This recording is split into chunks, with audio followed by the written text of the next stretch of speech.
Flanders field the poppies blow, between the crosses row on row, that mark our place, and in the sky the larks still bravely singing fly. Scarce heard amid the guns below, we are the dead, short days ago. We lived, felt dawn, saw sunset glow, loved and were loved, and now we lie in Flanders field. Take up our quarrel with the foe, to you from failing hands we throw. The torch be yours, who hold it high, if ye break faith with us who die. We shall not sleep, though poppies grow in Flanders field. Hello, Centennial. My name is Madam Chart, and I decided to do a little presentation for Remembrance Day this year. I don't usually get the opportunity to bring in some of the objects that I've collected over the years, but I thought I would start with my great-grandfather.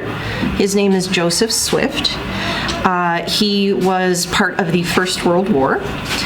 I have a couple of stories about him. He started in World War I actually underage.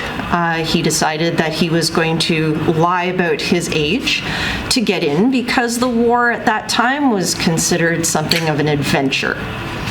So I've collected some of his articles over the years.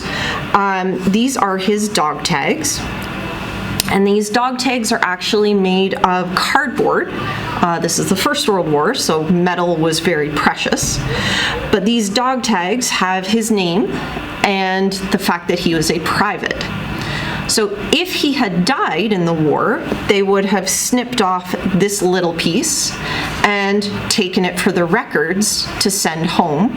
And this piece would have remained on the body so that they could identify it and bury the person overseas.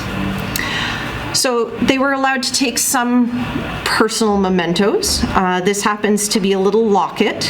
It's tied onto the frame, but it's a little locket of my great-grandmother. They weren't married until after the war, but that was his sweetheart.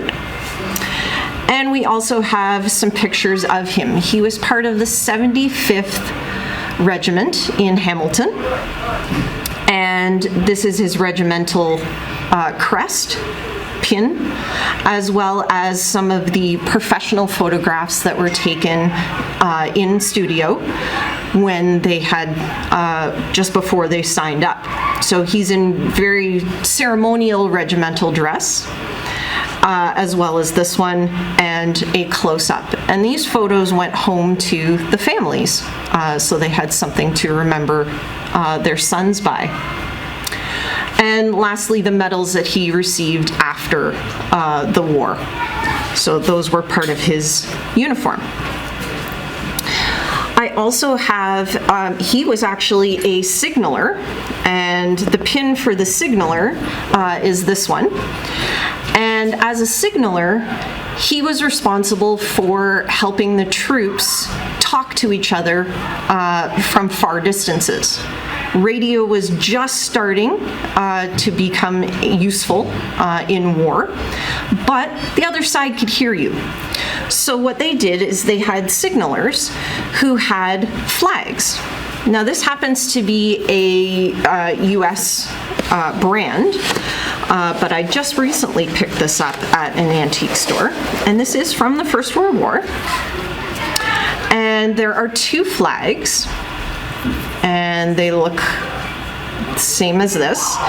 And with those two flags, the signaler would stand somewhere where he could be seen, and he would be able to communicate depending on how he held the flags. They make an alphabet called semaphore, and they still use it on Navy ships, but this was for land, which kind of doesn't really make sense, because when you're trying to shoot the enemy, having somebody waving around flags, it's like waving a flag in front of a bull. It's kind of weird. But his job was very, very important. They couldn't rely on the radio just in case the enemy heard them. So that's one of his pieces.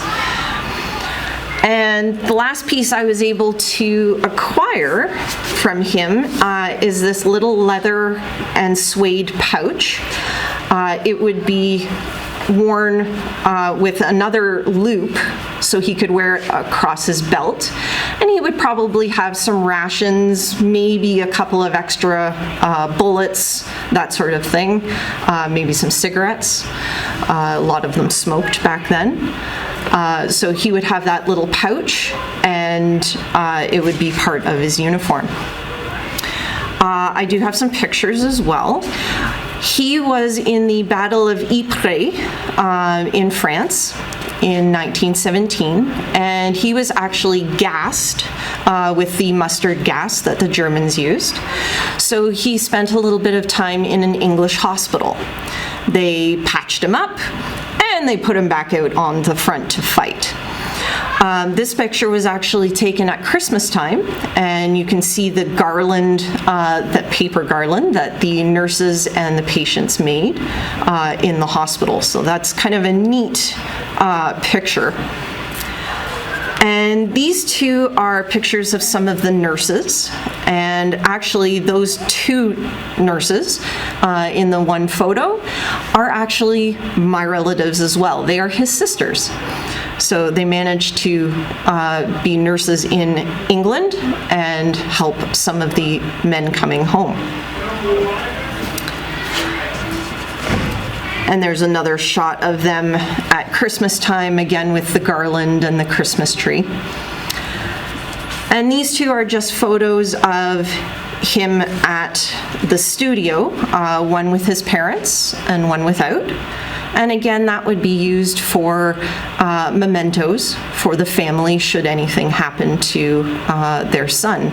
And they look really, really nice when they're all in uniform and dressed up. And this last photo happens to be a photo of one of the encampments. These are actually all postcards.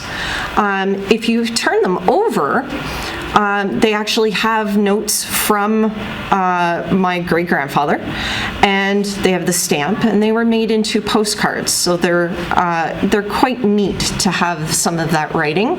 It's hard to decipher some of it because it's in old school cursive writing, but they talk about not where they are, because that was very secret, but they talked about the weather. They maybe talked about the fact that they needed new socks or some chocolates, and they would kept all these postcards for when he got home. So I have a whole album. And that's my great-grandfather, Joseph Swift. So here we have Krishna from Miss Banerjee's class. So Krishna, why is Remembrance Day important for you?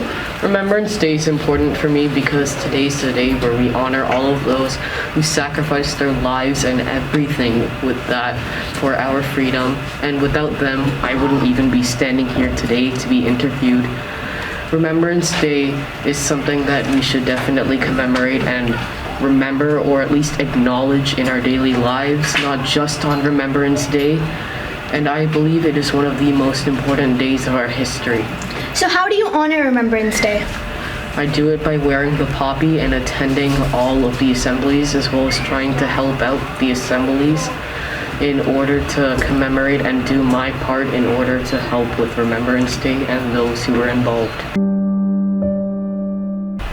So here I have with me the most amazing Madam Randall.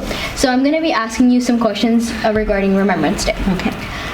First question, how is Remembrance Day important to you? Remembrance Day is important to me because I think it's important that we always acknowledge the contribution of other people to keep us safe and as a free country. I know that we do have issues that we are still concerned with. We are not a perfect country, but I do believe that we have a lot of great things, and I think it's important to acknowledge it and to acknowledge the sacrifice of those people who gave us our freedom, like my grandfather and his friends. Thank you.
Hello again.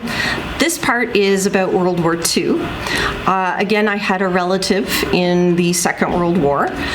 His name was Kenneth Harold, and he was my father's father. This is all on my father's side. So I didn't take the glass off of this one, so I hope it's not too much of a glare, but those are his fancy studio portraits again. And when he finished the war, he made it out okay, obviously. He also received those two. Now, the one thing that I can't touch is his dog tags. They're a little different by World War II. We had a bit more metal to use, and the dog tags in this case, let me get rid of that. The dog tag in this case has a metal chain, and it's still the pressed cardboard as far as the dog tag went, but it's on a metal chain, as well as he also had a little medical ID bracelet, which also had his name on it. He was also part of the Hamilton Regiment. His name is on the back of some of these medals as well. And this grandfather actually did not fight on the front lines. He was actually employed with the Royal Canadian Air Force, hence the badge. And he actually worked on some of the electronics that were part of some of the airplanes. So if you guys have ever heard of an airplane called the Lancaster Bomber, it was a humongous plane, and it had a big cavity underneath where you would normally have luggage now, where it had all the bombs. And we have two Lancaster bombers that are still functional, one of which is actually at the Warplane Heritage Museum in Hamilton. So you should go and visit because it's really awesome. So he was part of the Royal Canadian Air Force, and he stayed in a couple of places just outside of Quebec. And he stayed, this is a picture actually of his regiment, and again it was based in Hamilton, so his whole regiment is within that picture, or his garrison, his little piece of the regiment. And again, we have another semi-formal portrait that was taken by his parents. And he actually stayed in bases and took some photos. He was allowed to take some photos. He was very much into photography. And it just shows some of the snow that they happened to be experiencing at Mount Royal, if you guys know where that happens to be. So they were tobogganing at some points when they weren't working, and he took a lot of photos of his regiment where he was staying. He was also able, I don't know how he was able to do this, but he was able to take pictures of the actual airplanes themselves that he worked on. So these are incredibly rare pictures because A, they've survived this long, but also you rarely weren't supposed to take pictures. So not a great idea. But he took some of those pictures. And he also had a sweetheart who he married after the war, and her name was Beatrice Swift. And this is a replica, but this is the exact newspaper article that came out on the day the war ended. So it's over, obviously. And my grandmother is actually this young lady right here holding the Union Jack flag, where that little sticker is. So he sent me, before he passed away, he sent me this picture of this replica newspaper, and I actually have the original photograph So just before he died, he sent me not only the copy of this newspaper, but the actual original photograph from the newspaper office. So that's something that we have displayed in our house. And the last object I brought that I recently acquired is a wooden box, painted brown. And the edges have metal on them, but that's the only place where there's metal. The reason being is because this box used to carry ammunition. And ammunition was very volatile, which meant the slightest jar the wrong way or you drop it, there is a possibility it could have gone off. So they wanted to avoid any sparks carrying the ammunition. So this box would have big bullets, not cannonballs, but the big ammunition for the cannons and the tanks, and it would all have little bits inside, like cotton, something soft, rubbing against each other. But it had to be wooden so that we didn't get any sparks happening. And I really hope you enjoyed this presentation. If you have any questions, feel free to find me somewhere in the school and I can answer any questions that you have. Why Wear a Poppy by Dawn Crawford. Please wear a poppy, the lady said, and held one forth, but I shook my head. Then I stopped and watched as she offered from there, and her face was old and lined with care. But beneath the scars the years had made, there remained a smile that refused to fade. A boy came whistling down the street, bouncing along on carefree feet. His smile was full of joy and fun. Lady, said he, may I have one? When she pinned it on him, he turned to say, why do we wear a poppy today? The lady smiled in her wistful way and answered, this is Remembrance Day, and the poppy there is a symbol for the gallant ones who died in war. And because they did, you and I are free. That's why we wear a poppy, you see. I had a boy about your size, with golden hair and big blue eyes. He loved to play and jump and shout. Free as a bird, he would race about. As the years went by, he learned and grew, and became a man, as you will too. But the war went on, and he had to stay, and all I could do was wait and pray. His letters told of the dreadful plight. I can see it still in my dreams at night, with the tanks and guns and cruel barbed wire, and the mines and bullets, the bombs and fire.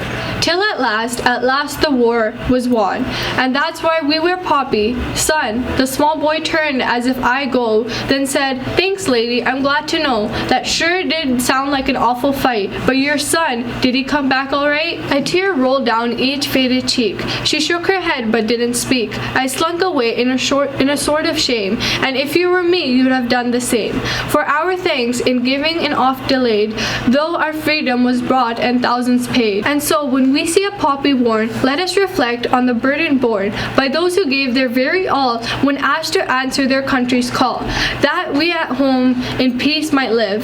Then wear a poppy, remember and give.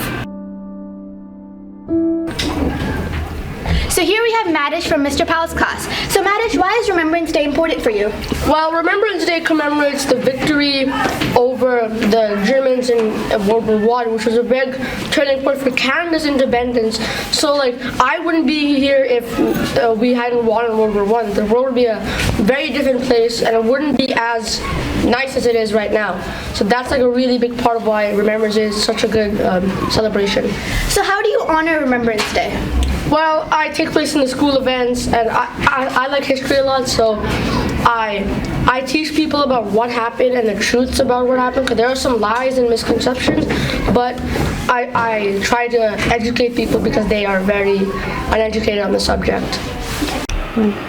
So here I have with me Mr. Law. Mr. Law, I'm going to ask you a couple questions regarding Remembrance Day. So the first question is, why is Remembrance Day important to you? All right. Well, Remembrance Day is important to me because without the soldiers, the men, the women, even the teenagers who were there to help out in World War I and World War II, we wouldn't be where we are here today. And it's super important that we remember the fallen and anyone who's put their life on the line so we can enjoy the luxury that we have today. So that's very important to us and to me. Okay. So the second question is, how do you honor Remembrance Day? All right, well, for sure, wear the poppy. I try to actually wear the poppy a little longer, even before and after. And I talk to my class about it, talk about with my parents, and sometimes we go out for dinner just to talk about what we are grateful for, and that's what we normally do for Remembrance Day. Thank you. No problem. Here we have Viha from Mr. Powell's class. So what does Remembrance Day mean to you? Remembrance Day means to me to acknowledge the people or the soldiers who lost their lives fighting for our freedom. And how do you celebrate Remembrance Day? I celebrate it by wearing a poppy, attending the assemblies, and helping out over here and there in the assemblies. Thank you. So here we have Veda from Mr. Powell's class, and today we're going to ask her a few questions. So why is Remembrance Day important for you? Remembrance Day is the day that we acknowledge the courage and sacrifice made by the soldiers who fell in order for us to have a free and peaceful life. So how do you honor Remembrance Day? I honor Remembrance Day by wearing the traditional poppy and helping out wherever I can to tribute the soldiers who fought for our lives.